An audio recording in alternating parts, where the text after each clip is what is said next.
I love you, man. Thank you. Dr. Josh Klapow at Tony Kurre Radio, the TKR app. You can hear us.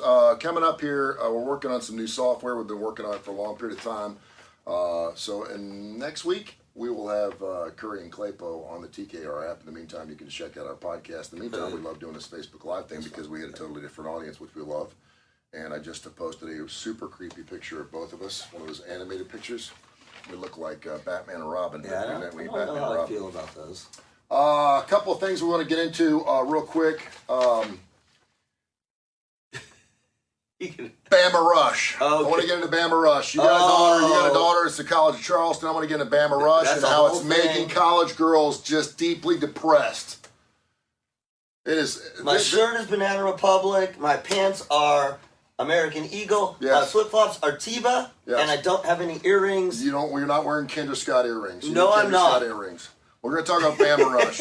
Love me some Bama Rush. Bama Rush has now surpassed 1 billion views on TikTok. Oh, yeah. It's the only college in the land doing that. We'll talk about that. Klondike announced yesterday it's bringing back the Choco Taco. You ever had a Choco Taco? Yeah. Dude, they're good, man. They looks like a taco. I know. It's the shell is a waffle cone, nice. and they put ice cream and stuff in there. And they said they were going to get rid of it, and it may have been a ploy, and people just got pissed off, and so they're bringing that back. So we'll talk about that. Dr. Josh thinks Alec Jones is a piece of shit. We'll talk about that. Special one. Mm-hmm. It's not just a piece of shit. And I'm going to tell you why. Like caramelized. I'm going to tell you why we're kind of responsible for that. Yes.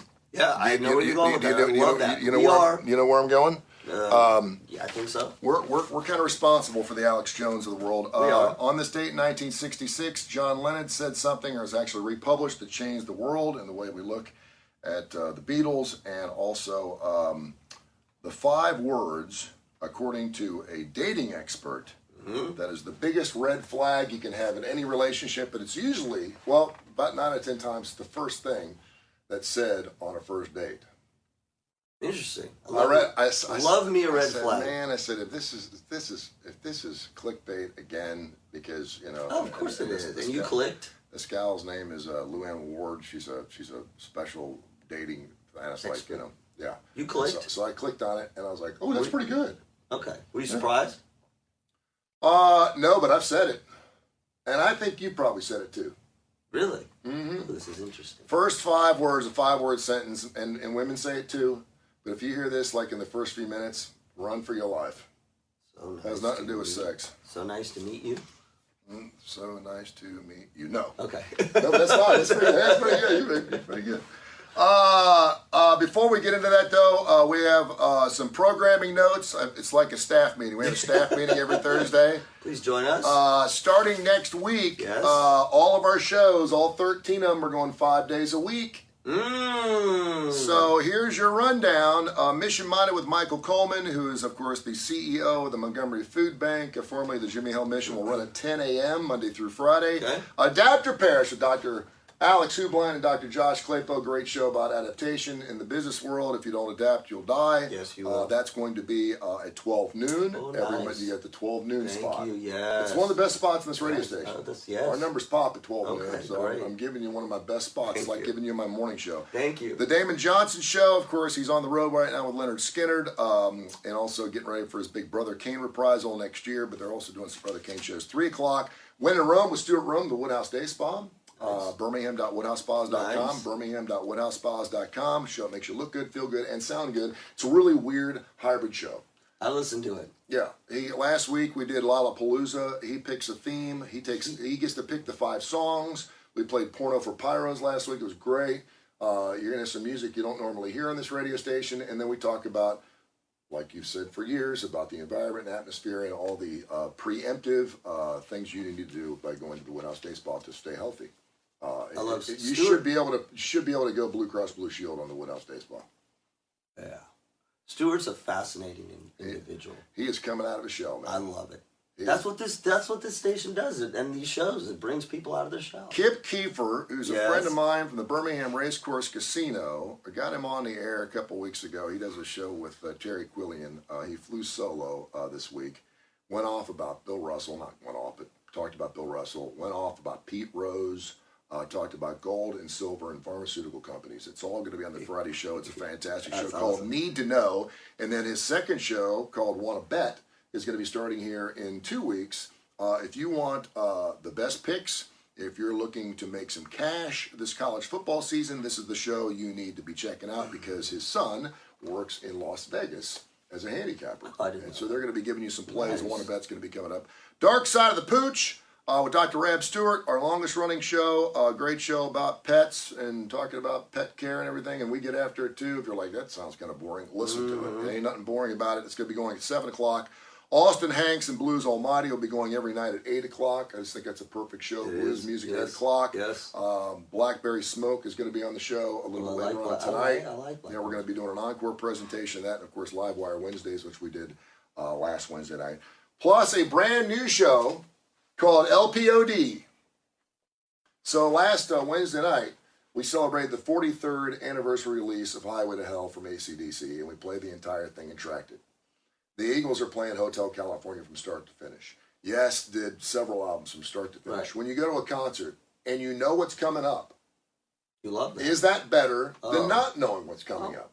Well, it's, yeah. Some people like the surprise, but sometimes we'll sit through. I saw Cheap Trick one time, and I sat through like an hour of stuff, and I played Cheap Trick my entire career, and I didn't know one song the first hour of the show, and then they just packed in the backside, and by that time I was whipped. But when you know what the next song is going to be coming up, it's pretty doggone exciting, and you're like, wow, I can't believe they're going to be playing Pretty Maids in a Row. Yes. Live in concert, because that's a song we don't normally hear. God, I right? love that All right? song. So I'm so glad you said that. we did CD sideshows and Yep. LP sideshows. So starting next week or the week after, and I'll give you programs. We're going to start tracking albums. And there's thousands of albums. Dark Side of the Moon, Who's Next, God, I used to Eagles' love Greatest that. God, Hits. I love that. And we're going to pick one night of the week, and we're going to start tracking these albums. Terrestrial radios aren't allowed to do that. We are, because we're internet, and so we're going to track the entire album. You can record it. You can do whatever you want with it. And we'll just run the entire album. So LPOD is going to be coming up a little bit later on this radio Love show. that. So super excited about that. What's been going on with Dr. Josh? Everything good in your world? Yeah, I've got one kid back at home, back in Charleston. Mm-hmm.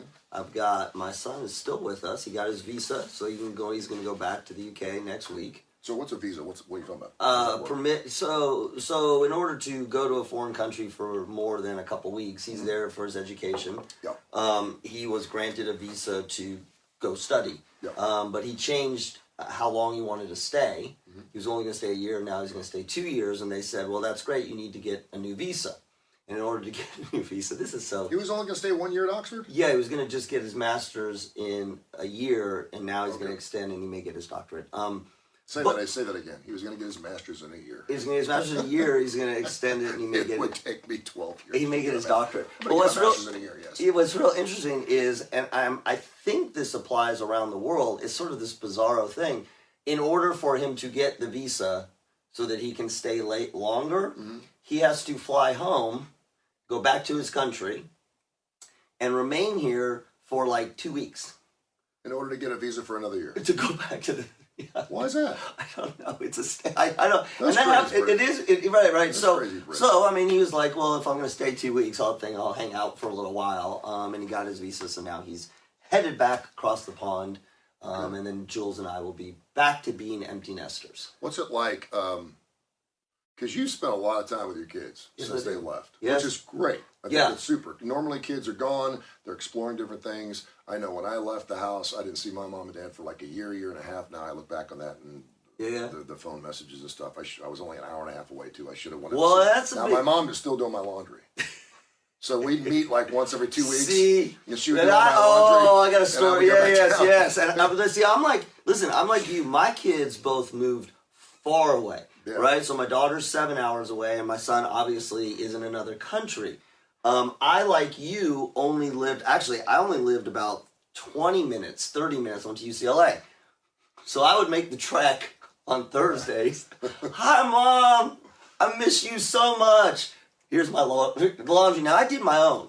My mom had a thing. She's like, you can use our washing machine, but I sure as hell not doing your laundry. But yes, I would come home and do it. My kids do not come home and do their laundry. And so we've had to make more of an effort to go see them. Now, granted, they're in like super nice places. Oh. I've thought about that a lot. Like this is nothing against like Iowa, but like if they went to Iowa, would I be making as much effort to go visit them? That's no. interesting. I think no. I didn't do my first load of laundry until 1990. Your mom did it your whole. Until I moved here. See, you know why? You know why? Yeah. Your parents were married. Yeah, they were. This is a thing. She wanted to do my laundry. No, well, this is a thing. Special, yeah. This is a thing. When there's a divorce, there's a lot of things that change for kids, right? I mean, obviously, one of the parents is not living there. There's that kind of thing.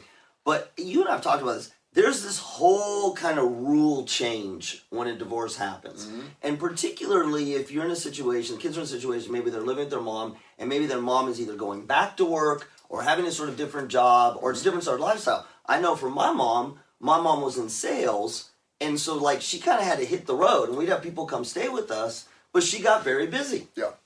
So I remember very young, Mom, I needed, it's 11 or 12 years old. I need my pants clean, my jeans clean. My mom was also a teacher. That's great. I'm going to show you how to do your laundry. And we went through a whole tutorial, and from then on, I did my laundry. I remember when I was a teenager, going to go out on a date. I needed my pink polo. My pink polo was all crumbly, right? I needed ironed. Yeah. Oh, my mom's teacher.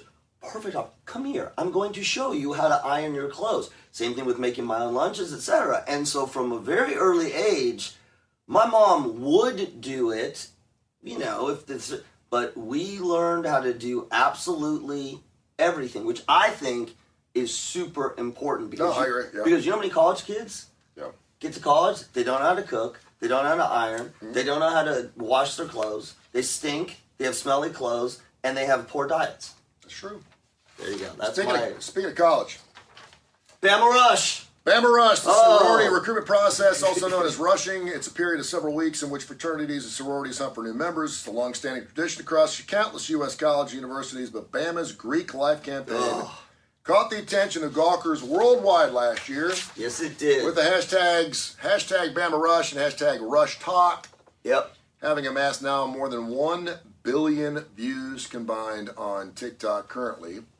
So get your Kendra Scott jewelry and your tote bag ready because it's time to watch Higher Ed's most grueling popularity contest ever.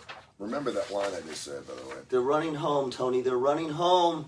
Associated clips on social media platforms offer a peek into the life of University of Alabama's Greek life, hopefully as they share their outfits of the day. Hashtag OOTD for short. Outfits of the day. Yeah, OOTD. I have to be careful. My kids don't go to Alabama, but my daughter is in a sorority and my son was in a fraternity. So they show off their on-trends and often monogrammed tote bags and discuss recruitment essentials and advice on getting into the right sorority. See, it's helpful. According to the, is it Panhellenic? Panhellenen? Yes. The Alabama Panhellenic Association, I was saying right. Issues recruitment. Who plays for the Milwaukee Bucks? Antetokounmpo.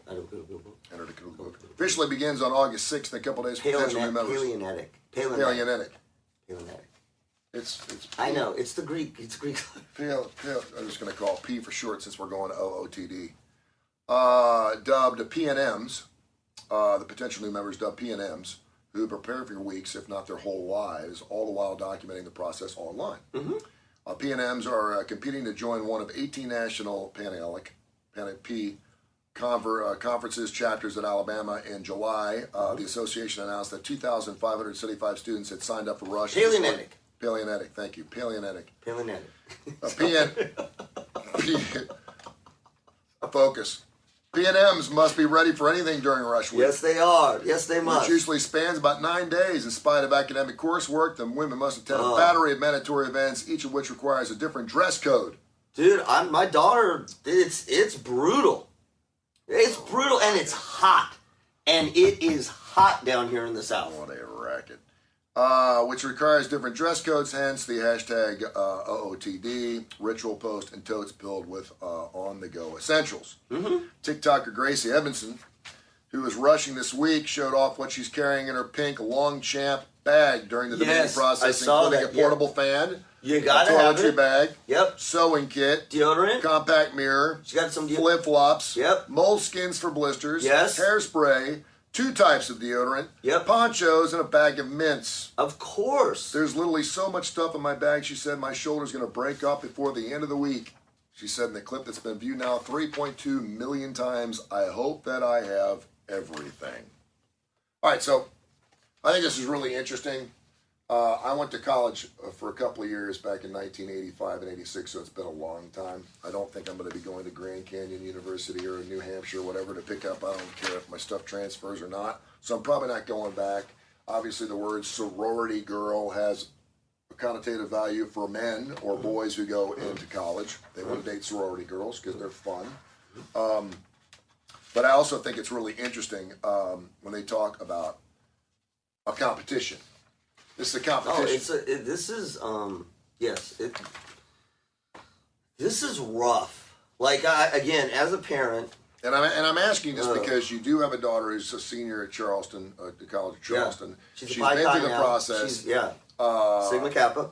It's amazing too, and I'm 56, so I don't want the creep value to come out, but it's amazing because every single girl I've seen on TikTok is rocking.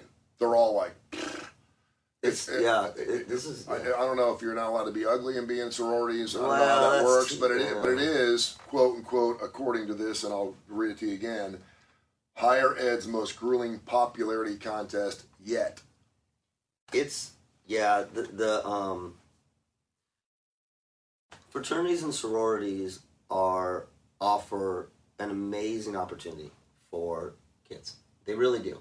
And depending on the school, and it varies very much from school to school, it also varies from chapter to chapter. I mean, that's part of this whole thing, is part of the match is matching to the right chapter. Not every fraternity or sorority is for, only the pretty people, that kind of thing.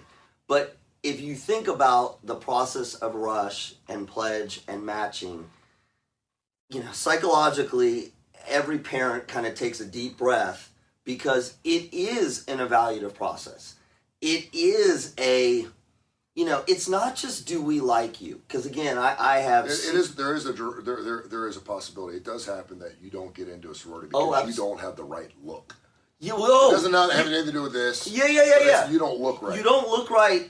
Although you don't look right for them, you don't act right, or you don't come across right. Now, right. This is important. Right is right for that fraternity or sorority. I love this. And not every fraternity and sorority has exactly the same right rules. And so the good thing is, if you're at a institution where there's a large variety of fraternities and sororities, then you have an opportunity to find the right one for you. The problem I think you run into is when fraternities and sororities sort of define the ins versus the outs of kids. Because there's definitely universities that are large enough where not, 30 to 40% of students are in. Mm-hmm. There's others where, 80 to 90% are in. Mm-hmm. There's ones like down in the South where it is much more of it's a huge thing. Whereas in other schools, it's important, but less important. I think the hardest part, and I'm hesitating here because there's some good learning lessons here for kids. Mm-hmm. The hardest part is being able to present yourself in a way to other people that you want to become a part of their group. And that makes me cringe. It does because, and I'm you see, look because at me. Because I'm the minute stammering. you're born, I know. The minute you're born, you're telling people, be who you are. Well, yes, yourself, and that's why don't bow to peer pressure. Don't act the way you're not supposed to be just because you're trying to be part of a group. I know, and that's the thing. On paper, it should work that way. And again, having gone through this, it can work that way. And what I mean by that is, if you present yourself as who you are, don't completely fake it, then you should find a group of people at a fraternity or sorority who appreciate you and are like you. I mean, Are there a certain? Let's back up just a little bit because I know you know this. Is there a certain number of people in each sorority? And again, I don't want to mess you up because you're on a roll here. Are there a certain number they can take? Yes. And they go over that number if they think, but she's a perfect fit for what we're trying to do here, so let's take her on. If you don't get in one, sir. Oh, hello. We're back. Is there, first of all, a certain number that you can have in sororities? Yes. Second of all, is it common for girls to have to go to 3 or 4 or 5 different sororities before they finally find their spot? Is it? Like 10. Yeah, so that's part of the so you write down, I want to be in this one, this one, this one, this one, this one, this one, and you just take what you can get. Well, no, there's preferences. It's matching. Yeah. There's matching. So you're going. Part of the reason that Rush is grueling is you're going sorority to sorority, fraternity to fraternity, back to back, party to party, and it's not just partying. I mean, it is particularly some of these sororities. Oh my God! Like you literally walk in, and I have heard of this about a couple. You walk in, there's a camera on you, and you're displayed on a big screen. Mm-hmm. I mean, which is just so wrong in so many psychological ways. But but you are going and you are presenting yourself to 5, 10, 15, depending on how large it is, 15 different chapters. They're evaluating you. And you are evaluating them. I think that is important. This is not there are lots of mismatches where I know my kids were like, okay, they went to like, oh, I don't want to have anything to do with this chapter. Yep. This is not right for me. And then then you you put your preferences, they put their preferences, and then that's where match day is. And yes, some kids don't get in. Some kids don't get into their first choice. Some get in, and this is because another issue is they may have their first, second, and third choice, and the one that they didn't really want is the one that picked them. Now you got an interesting, because here's the other thing, fraternities. So they can pick you and you don't want to be in their sorority. Yeah, and here's the thing, fraternities and sororities there's expectations of time commitment. You know, this is not a join a club and don't do anything. Yeah. And so I think that's the other important thing is this something you want to devote your time to? I think it's great. My daughter did it because she was going to a school where she knew nobody. Yeah. So it is a great opportunity to join. Where it gets like... Are there girls that don't make it in at all? Oh, absolutely. Now there is also multiple... like fraternity seems like if you're a guy, you're going to get in a fraternity somewhere. It's a little more... Like they're not going to turn you down. If you want to be in a fraternity, they're going to let you in. That's right? because girls are like... But they're mean. They're mean. Let's be honest. If a guy wants to be in... Dude, it's like going out Saturday night, you're a dweeb, but if you want to go to Buffalo Wild Wings with us and drink some beer... Well, or you go to the dweeb fraternity. There's a dweeb fraternity. Yeah. There's a nerdy fraternity, but yeah, with girls and women, it's much more nuanced. Well, if you want to get in a sorority... There's one for you. There is one for you. There's one for every... There really is. And they have multiple rush periods. They'll usually have a fall rush and a winter rush. Yeah. They'll have time, because there's a lot of kids who go through and they start rushing. And they're like, okay, this is too much. I don't want to do. They decide not to do it, and so not everyone does this their freshman year. You can come in your sophomore. So I'm assuming there's a president of the chapter. Oh, there's a board. There's a board. There's what's called psychi. So you're probably going like if you have someone that's already a sophomore. You saw Animal House. I want you to be in my sorority. Yes. And then they're probably introducing you to the higher ups. She really doesn't like that, or she likes that. Whole shrouds of secrecy. And now the other thing the sororities have, which I love this, and this is what my daughter is this year, is what's called a psychi. Psychi. They are there. They are independent of the decision making. They're essentially a counselor in the sorority. They're a counselor for the young women going through rush because it's very stressful, and you have to. You can't just ask somebody in the sorority, what do I do about this? What do I do? So the psychi is this it's almost like a shrink. It's this independent person who's from the sorority who's there to help you if you're struggling, if you don't know what to do, etc. And I know that my daughter had that relationship with her psychi, and it changed her life. So that's what my daughter's doing. It's a position there. There's rush chair people. It sounds Jules like Jules was was a Tridel. My dad was. It sounds like a great thing. It Particularly is. if you're coming from out of state, you're living what the university's Absolutely. about, and obviously there's a lot of things that get you on the campus, or get you to the parties, you're probably doing Absolutely. charity events, you're doing all kinds of Absolutely. things. So, but there's probably an underbelly or a dark side of some of these things where, Yeah. my daughter's going off to college. She's from Maine. She's going to college at Bama. And with all the pressures and stresses of being away from home, trying to figure out how to do your laundry and eat right, maybe she's leaving her boyfriend. He's not going with her. All these stresses, and then all of a sudden, you have to be in this popularity contest, and maybe she doesn't have that Bama sorority look. Yeah. Well, and it's not just. Here's the other thing. Let's just quickly dive a little deeper. It is not just the look. It is the whole package, which you may or may not have. So, like, again, you're from Maine, and you're having different.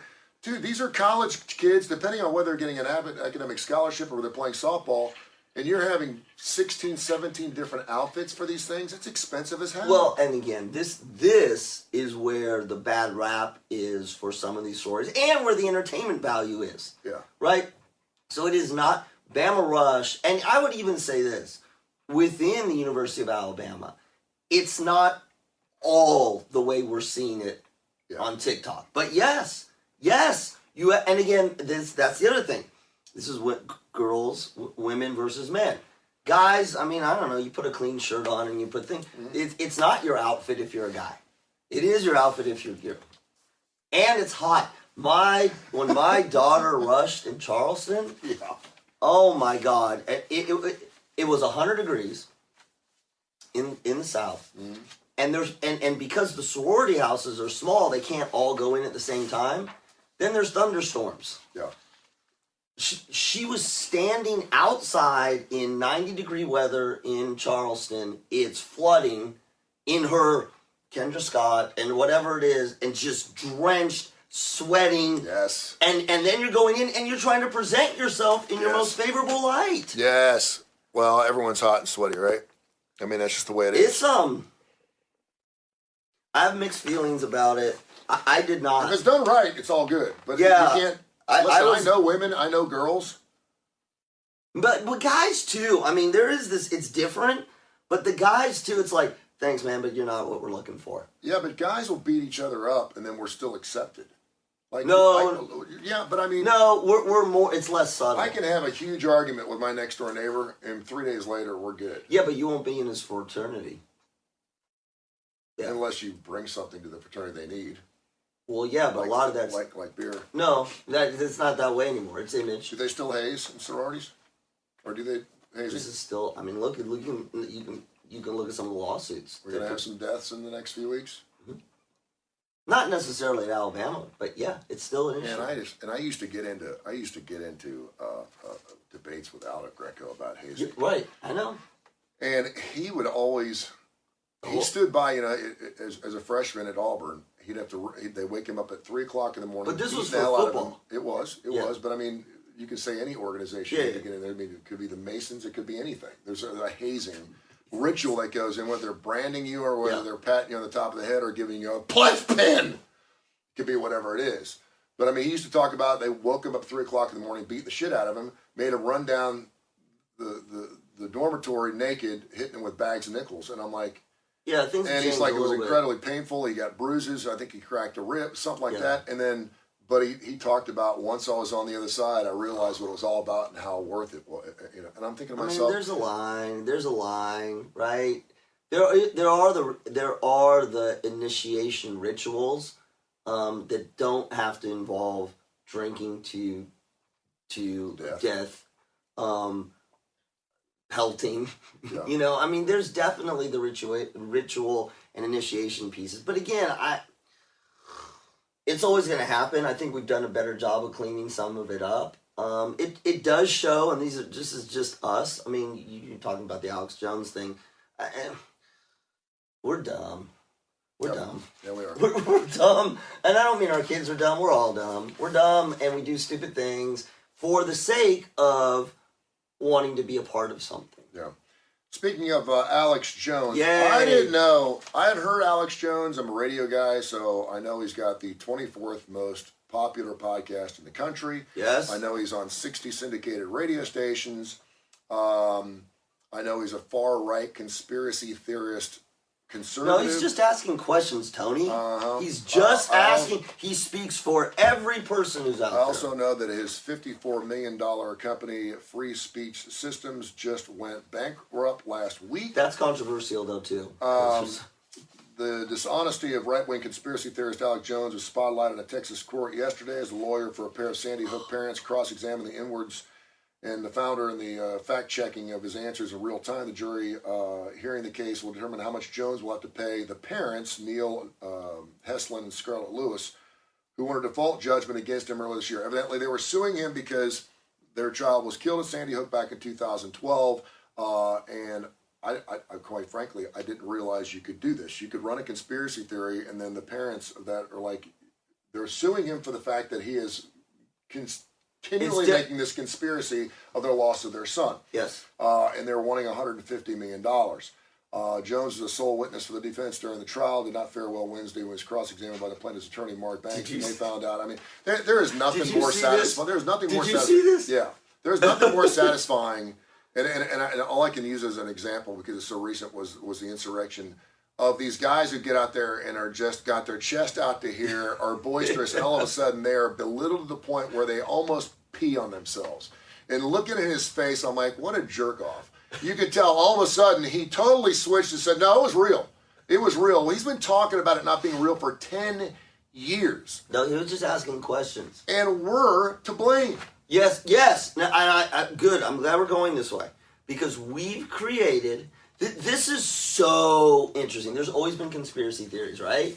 Always. But what we've done is we've created a market, an entertainment market for conspiracy theories. So what happens is, anybody can throw it out there, but someone like Alex Jones, who's got a following, can make it a much bigger thing, right? To the point of everything that we've seen with Sandy Hook.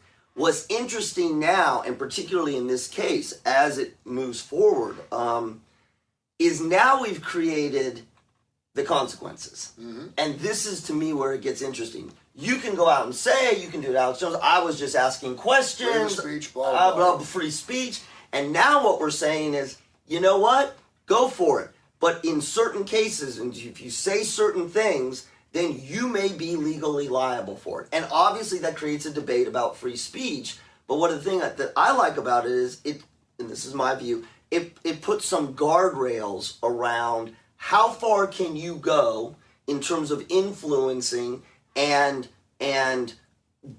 degrading other people, and because that's what this lawsuit is. It's not the conspiracy theory. It's not that he was questioning. So if this is you and I talking about Sandy Hook being a conspiracy theory, and we have 100,000 listeners, and we're not on 60 different nobody radio cares. programs, nobody really cares. But it's when you start getting the power of the medium, and you're covered by another individual or company that is distributing your information, and when you get that powerful, then and they're suing it not because he was asking questions. They're suing for essentially. This is not the right legal, but defamation of character. Yeah. Right? They're saying you are claiming us specifically. It is ruining our lives. Not that you're questioning. It's not you're being sued because you question whether it happened or not. You are telling us that what happened to us is not true, and down to the person. Mm-hmm. And I don't know if you saw when the mom. When one of the mothers testified to him, I mean, this was chilling. Yeah. She said, my son was real. I'm real. Here I am. You said I didn't exist. I am here. Yeah. And she didn't cry, and she didn't do anything else. And then I'm trying to, but this guy has got, this guy's got chutzpah like you wouldn't believe.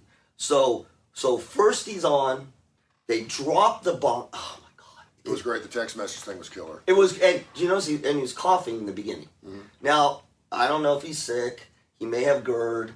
But dude, as a psychologist, we know that the tickle in your throat is a major anxiety response, right? Your mouth is getting wet. You're starting to swallow. Or your mouth is getting really dry. And that was fun. And then the other part was so fascinating about this. I love this because you can say all day long, he's just questioning, he's a great guy. I'm talking about the psychology of it. So first thing he's doing is he's answering the questions, he's composed, but he's coughing. There's a lot of coughing. And like there was too much coughing.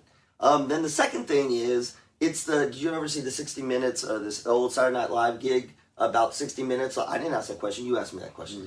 So they're asking him, he's like, well, I didn't say I gave you the phone. You gave me the phone. And then what's so interesting is its defensiveness. He starts pushing back. Oh, here's your Perry Mason moment, man. He's using his bravado to push, and the judge is like, stop. And stop. I honestly don't, even the judge said, she said, this is not your radio program. Yes. This is not a show. This is she even looked like she's still on her heels a little bit, despite the fact that it's her courtroom. I know, he's a bully.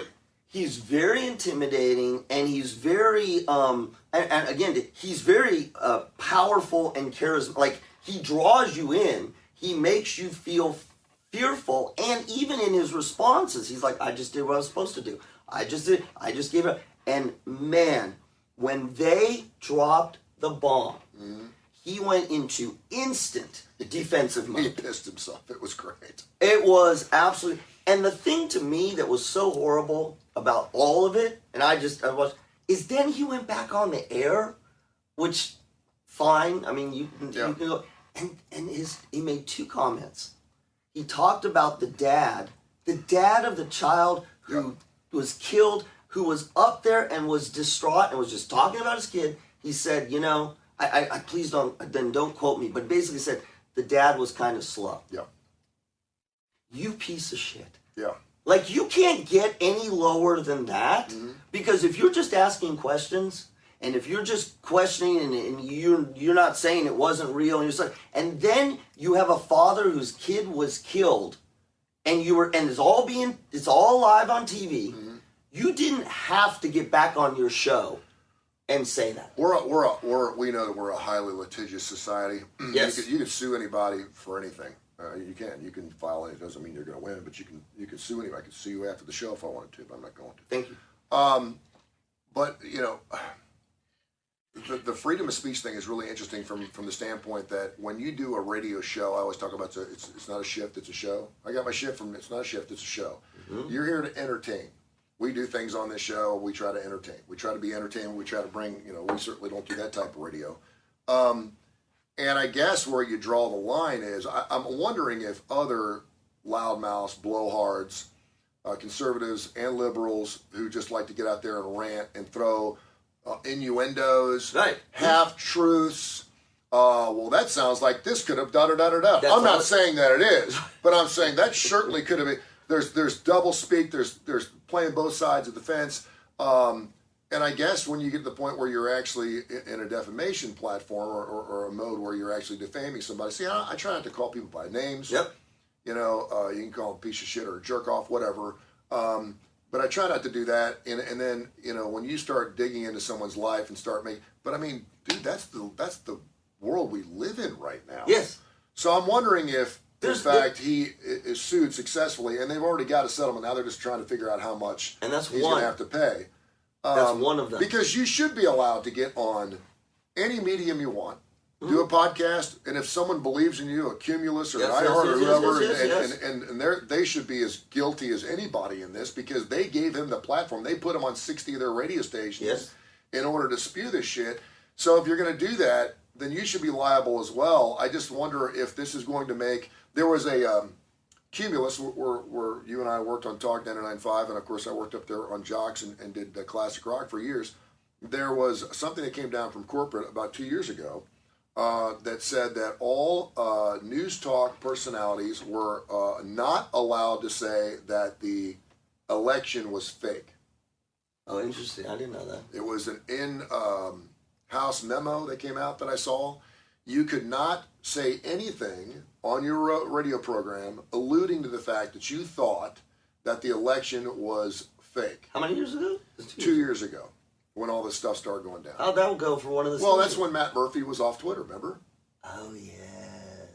He got off Twitter for a little bit because, and I know Matt, I think Matt's a great guy, but I also think that he's an entertainer. I don't think he believes everything that comes out of his mouth. But he's a brother in radio. But there's a lot of people out there trying to make their mark and create their own platform. And right now, for today. I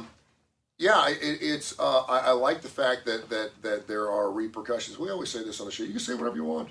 You can do or say whatever you want. Doesn't mean there's not going to be a response to it. You may get fired for it. You may get divorced over it. You may lose your job.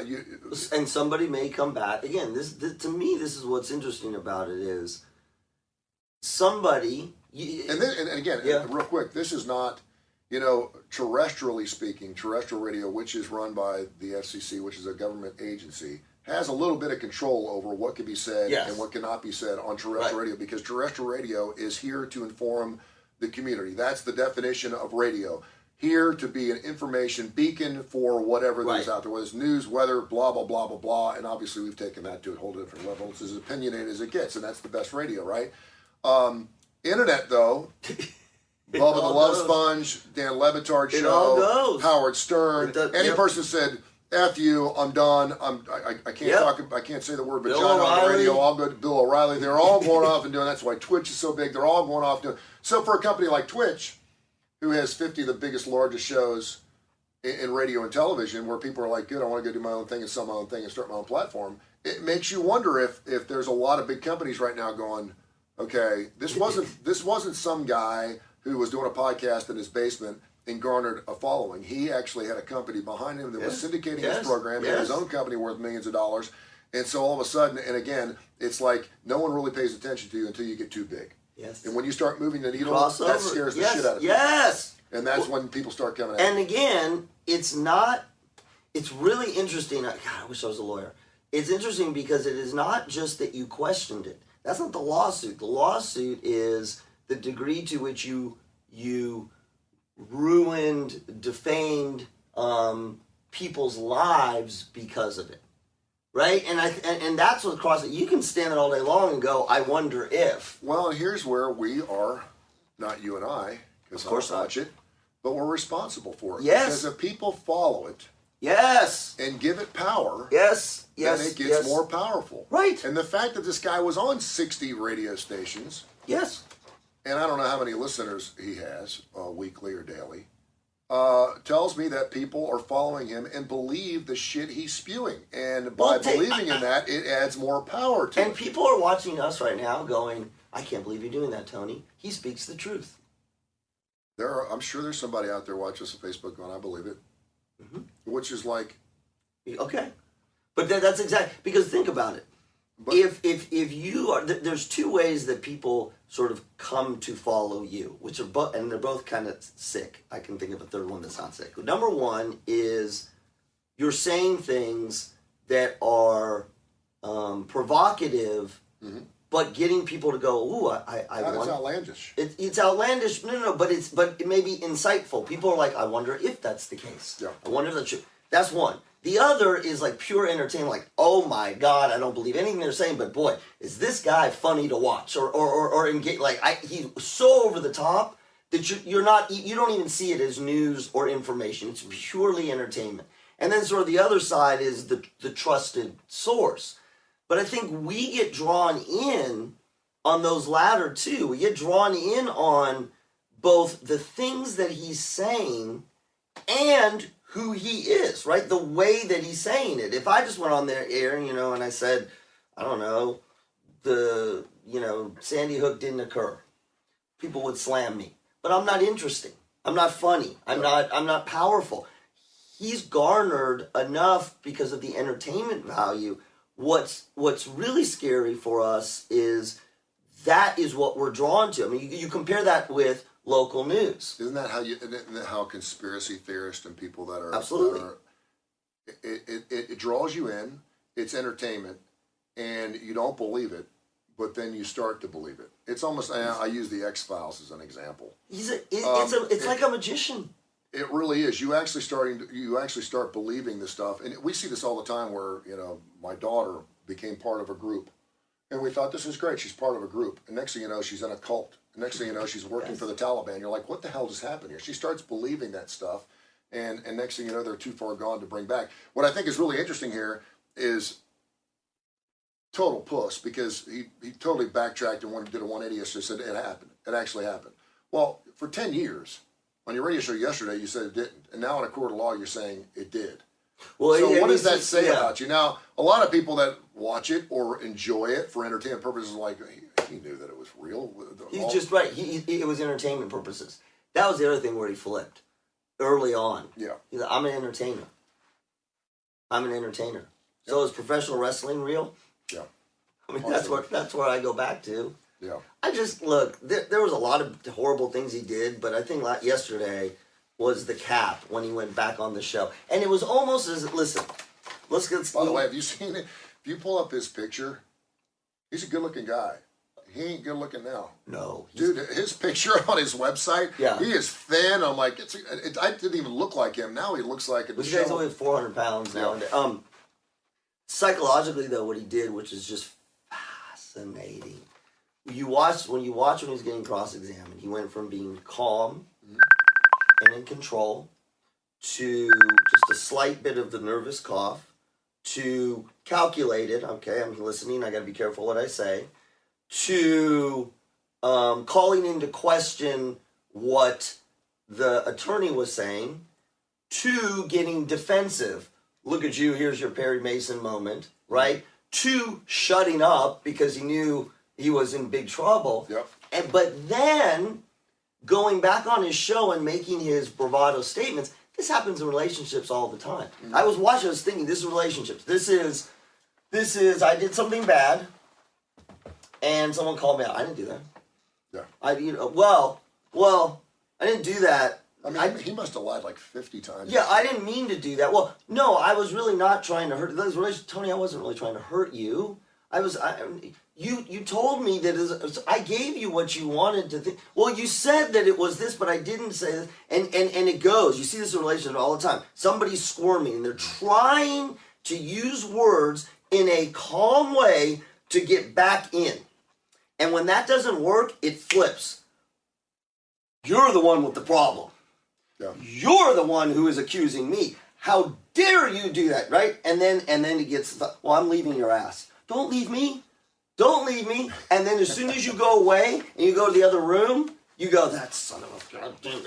It is so classic. Kurre and Klapow Show here live on Facebook and, of course, on Tony Kurre Radio. Download the TKR app. You can listen to us, of course, every single week and see our podcast wherever you get your podcast. Search Tony Kurre Radio podcast. It's on Audio Boom or Spotify and see all of our stuff. We're going to be on Fox 6 in just about 45 minutes at 9:35 this morning. What are we talking about on Fox 6 this morning? Being old. Yeah, Tom Brady turned 45 yesterday. He's doing the B12 or the B2 or whatever his company is. Looks fantastic. I remember 5 years ago. Thin. 5 years ago when he said, I'm going to play to 45, I was like, okay. And here he is at 45, getting ready to start his next season. So just an amazing guy. As long as he doesn't take hits, he's good to go. So we're going to talk about being vain. I got a great take on this I think you're going to like. Because I've been there. I've done that. You've had the lipo, I've had the lipo, we've done the thing, haven't done Botox yet. You really don't know what you're talking about until you get to the point where you actually need to delve into the opinion or situation you're actually in. Totally agree. State Farm, Chris Dorr's State Farm team, saw him a couple of days ago. I don't have one. Southern Precision Staffing, you can have that when it's empty. I'll put some change in it for you. Also, one of our brand new sponsors, CoosaValleyAutoSale.com. Went up and saw Al Cooper. He was on this morning here on Facebook. Brad, David, Shane, Jeremiah, Dakota, the entire crew. They sell cars. It's kind of a car co-op. And their cars that they usually have somewhere between 25 and he's trying to get up to 50 vehicles on the lot there in Sylacauga aren't on the lot for more than 2 days. Which should tell you something. I mean, they're wheeling and dealing, brother. They're getting them off the lot and they're bringing, because they got new cars coming in every single day from auctions, from sales, from buying, selling, trade, the whole 9 yards. They're great. They're open right now. Actually, I think they open at 9 o'clock or 10 o'clock. He'll answer his phone. Al, 256-267-0296. 256-267-0296. Tell him Tony Kurre sent you. CoosaValleyAutoSale.com. CoosaValleyAutoSale.com. There's awesome. I'm going to buy a car from him in the next couple of weeks. Once I get my finances right. They work with Coosa Valley Credit Union up there. Oh, good. Coosa Credit Union. They're great up there. So they're wonderful people. Check out CoosaValleyAutoSale.com. Birthdays today, Barack Obama, Today? our 44th president. What is he, like today. 50? Let's go 61. That's interesting. He's older than I thought. Meghan Markle. Meghan Markle, man, I don't know what it is about her lately. She is looking really good. She's a very pretty woman. She's always been kind of pretty, but yeah, yeah. Because she's not. Sorry. She doesn't look like she's. Well, she's out, man. She's not getting hammered she's by not royalty anymore, but she's royalty in a different way. She's 41 today. Jeff Gordon turns 51, and Billy Bob Thornton. He just played down in Montgomery. Did he? A couple weeks ago. He's in the 70s. He's 67. Okay. Oh, by the way, you sent me the Apollonia picture. What'd you think? She's very pretty. I have my whole thing about Black women age gracefully. We should say that on Fox 6 this morning. Remember Lena Horne? She's like 187 years old. She still looks good. Her skin's Black good. women have beautiful skin. Beautiful. They really do. Mm-hmm. Black people have beautiful skin. Yeah, seriously, white people we age horribly. No, you see the wrinkles, you can see everything. The wrinkles, yeah.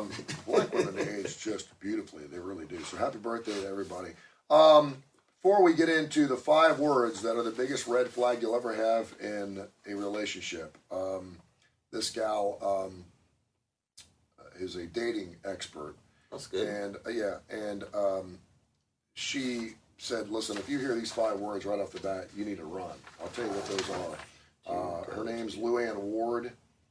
And she'll tell you what those 5 words are. We'll tell you what they are. And I thought it was clickbait. I was like, oh, dating advice, great.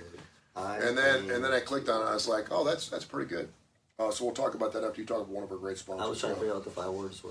Okay, I still got it. Let's talk about. Let's talk about John Gray and Driscoll Gray. You need someone to manage your finances. You do. Don't do it on your own. And at the same time, don't just hand the reins over to somebody. It's your money. It's your money that you've earned. It's your choices and your decisions. And that's where John Gray from Driscoll Gray is amazing. He will work with you, and he always does this. He works with you to figure out what is the best investment strategy, but also what is the best way to manage your money. He's not going to do your budget, but he's going to help you make decisions like pay this credit card off before we invest, or hang on, let this interest float so we can invest. By the way, did you know there's a savings program for your kids?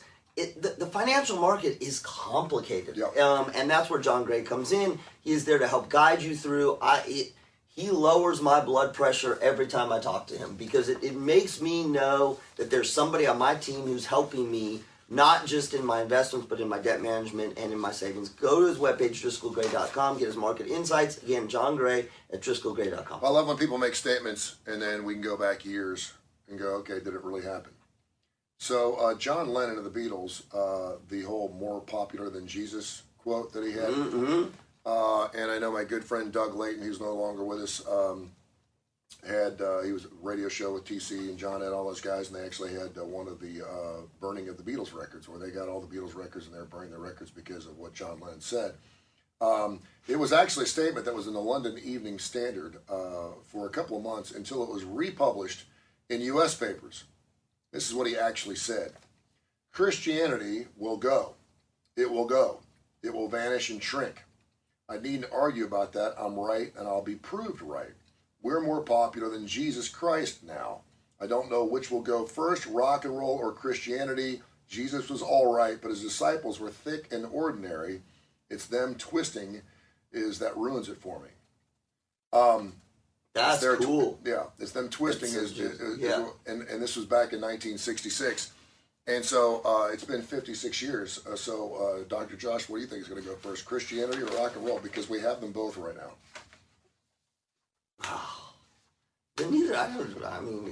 Can't we all just God rest his soul. Can't we all just I don't think either are going to die. No, I don't think so either. Rock and roll will never die. All right. Christianity's not going to die. We have a few more minutes here before we kick off, and then, of course, we'll be on Fox 6 at 9:35. We love to burn records, don't we? We love to burn in things. 1966, the Beatles were huge. They were bigger than Jesus. There were radio stations across the country that wouldn't play their music anymore. Why? And that hurt because they're like, we're Christian-based. We're not playing. If you say you're bigger than Jesus Christ, we're not playing your records. First of all, it was a stunt. That's what radio stations did. Yep. It was huge. There were like, I don't know how many millions of Beatles records that were burned after he said that. But you know what? The Beatles turned out okay. Yeah, they did. They only lasted another 4 years, though. Dating expert Luann Ward came out and said the 5 words that if you hear on a first date, she said it was an orange flag. She said, but really it's a red flag. We love red flags. Do you know what those 5 words are? I keep doing it. I have to go to the bathroom. No. Let me pay for dinner. That didn't work. No, go. Just go. When you hear this, what it probably means is I've been rejected so many times and don't hold any hope, and this is not going to work. You're probably dealing with someone who's quite a jaded dater, and they've never had that much fun, or they've never been that much fun to hang out with. She also warned your date may have no intentions of wanting a relationship. We want to date someone to connect with them. To me, that's an expectation. The words, I don't have any expectations. Oh, that's... Ooh. No, ain't nice. Oh, I love that. That's so psychologically rich. I have used that. When I didn't... Have you? Well, when I've been in a situation where I really outkicked my coverage, and I got the date, and wanted to play coy. I wanted to back off a little bit and say, I really don't have any expectations here. So what happens. I wanted to put that full shit. Yeah, I wanted to put. I wanted him to go. I'm full shit. I wanted them to think, and I've only done it a couple times, and I've actually had women say that to me, and of course I kind of liked it because it gave me something to play off. Well, then why are we here? Yeah. Do you expect to have a good time tonight? Here? I'm sorry. Are you expecting a good meal tonight? Are you expecting a kiss when I walk you to your door? What? So I don't like.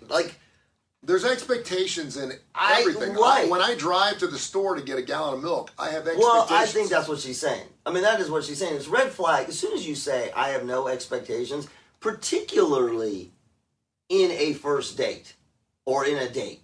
Yeah. Of course you have expectations. Why are you there? And if you have no expectations, then why are you there? I think you could also say it. I'm trying to figure out a good reason why you would say this. I would think you would say, I don't have any expectations, to take the pressure off. Oh, the yeah. idea of maybe we've been kind of playing with each other a little bit. Maybe it's a situation where it's a rekindling of a relationship. I had a rekindling of a relationship recently, and I wanted to say to her, hey, there's no expectations here. Let's just see what happens. Let's just have fun. I didn't want her to think because we had dated in the past that it was going to pick up right where it left off. Well, that makes sense. I didn't want her to think that we were going to have sex in the first date. I didn't want her to think that this was going to be Tony and blank part 2, although I said that. And obviously we went out twice, it didn't work, so there were no expectations, it didn't work. But I'm trying to think of a time when you'd actually say there aren't expectations, but that's why it's a red flag. You're really kind of dissing the person you're with by saying, now you don't want to say, I'm really expecting a lot out of this. Well, no, but you don't want to say any of it. There's a happy medium. You don't want to say any of it. I mean, that's why it's a red flag. If you think about it, in your mind, you may be thinking about expectations you have. Maybe we'll get together. Maybe we'll sleep together. Right? Or maybe in your mind, you are going in with I don't know what's going to happen, but I'm here to find out, i.e. no expectations. That's what you're thinking. As soon as you say it and you put it out there, now you've set expectations. Like, this is one of those things that we've done. We've talked about this so many different times. There are things that you keep in your head and you don't let fall out of your mouth, because as soon as it falls out of your mouth, now you're changing the relationship dynamic. So if in your head you truly don't have any expectations about what might happen, I am here to see what might happen, then just be. Don't say that. Because as soon as you say, I am just here to see what happens, the first thing you're saying, what do you mean what happens? Well, because you've instantly set the expectation because you said you have no expectations. Yes. Shut up. Yes. Just keep it in. Download the TKR app. You get classic rock and roll 24 hours a day, along with 13 great shows, which you'll start hearing probably starting next week, 5 days a week. Adaptive Parish, which is a great show with Dr. Alex Hublin and Dr. Josh Klapow from Adaptogen out of Atlanta. They're going to be on every single day at noon. So we got a big show coming up with an international guest. You had a great show this past Tuesday. That was your global show. I love that. It was great. You guys have just done a fantastic job there. Austin Hanks Blues Almighty, Blackberry Smoke on later on tonight, actually at noon and 8 o'clock today. That's going to air every single night. We have our LPOD show. I'm going to be recording a brand new Win in Rome with Stuart Rome to the Woodhouse Day Spa today, 905-7676, 905-7676. By the way, Mark your calendar. I don't know the date yet, but he's having a huge expansion at the Woodhouse Day Spa. Yeah, I've heard that. He's taking over the place next door to it. He's going to have a room for not bachelor parties, but if they want to bring guys in, where you can do some craft beers and some different things. He's going to expand his employee area, so they have a little break room area. He's going to have a tub room, which is going to be super cool. Yeah, it's going to be awesome. Tub So, like bathtubs. Tub room, yeah, it's going to be awesome, dude. like Roman baths kind of Oh, thing? yeah. In Birmingham. Look at us in Birmingham, Alabama. We're going to have baths. Stuart Rome is changing the landscape. It really is. In a very quiet, powerful way. I love that. Can you look at us? We should go take a bath together. Oh, dude, we've already done spa Side by dating. side tubs, and we can do the thing. What's the commercial where they're holding hands? Is that Viagra? Where the guy and the girl are holding hands outside? Yeah. No, we've already done massages together, and I didn't like that. So check him out, 905-7676 birmingham.woodhousespas.com. He's got a great deal where if you buy 5 packages, you get 6 for the same price, so you're saving a couple $100. Yep. Go get the most expensive thing they got. You get buy another 5 one. of them, and you get a free one. Yep. Then you can take all your buddies. It's pretty cool. All right, we'll be on Fox 6 at 9:30 this morning talking about being vain. Are you one of those people that likes to color your hair? I don't have any Have you hair. had laser lipo, Dr. Josh? Dr. Tony.